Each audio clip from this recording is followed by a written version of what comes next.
Жительница села Орхания в Турции Зекия Окбай бережно хранит сокровища, доставшиеся ей от бабушки, старинную крымско-татарскую вышивку. Bunlar da benim anneannemden kalma Kırım'dan kelme tuğul ama Kırım'ın adetlerimi, Kırım'ın ondan kelgen bilgen kulaklarından dolma adetlerin yapmaya çalışkanlar, çeyizler, bir kızın üyünde neler bulur. Bunlar süsleme eşyaları. Boga şerbenti değiller. Şerbenti duvarlarını süslemek için bu şekilde bunu tıkıp bonday bu şekilde duvarlarga bir uçtan bir uçka cip kerip bonlarını bonda etip asıp süslüyekenler.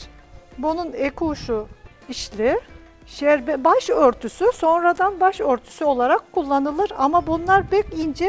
Biz şimdi bunu marama etip capsan başın şaşın gösterirdiğimiz onlar bunu süs için yapkanlar.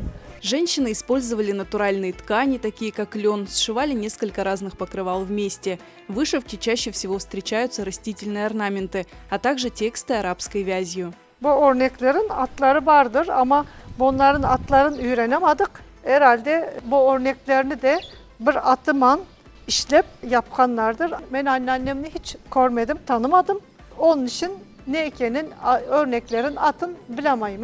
Kimisi tel sırma, şimdi Türkiye'nin Antep yöresinde işlengen tel sırmalarından var. Kimisi bonday normal düz telmen işlengen, kimisi ince kıvrak telmen işlengen. O zamandan beri bu telleri ne rengin değiştirgen, hala bugün işlengendik.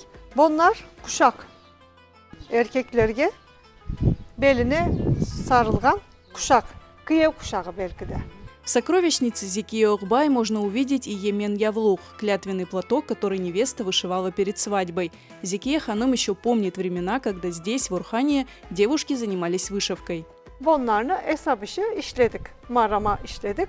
O maramalarını sonra nişan bulganda ul yaka Kıyev'in annesine, cengelerine, balaban kudağılarga, en sayışlı kudağılarına capma cabı denilir. Capma cabı da bütün kudağılarga hepsine sıraman o hesap işi işlengen maramalardan bir hepsine hediye verilir. Onlar da o zamanlarda kaldı. Şimdi eşbirisi yok. Adetlerimizin eşbirisi yok. Kızlarımız zaten bunların neykenin, işlerin neykenin bilmiyorlar. Ancak biz aytamız, anlatamız.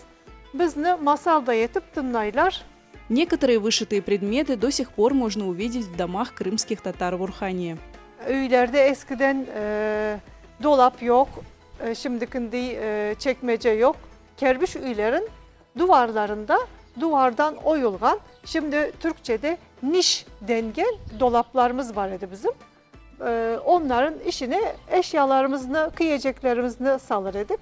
Bir de ta ballar her zaman almasın, karıştırmasın denilgen yukarıda ta tavanga yakın taktalar bulur edi. Üyün dört bir kenarında o taktaların üstüne de bu taktacabu deyin bu örtüden cayılır edi.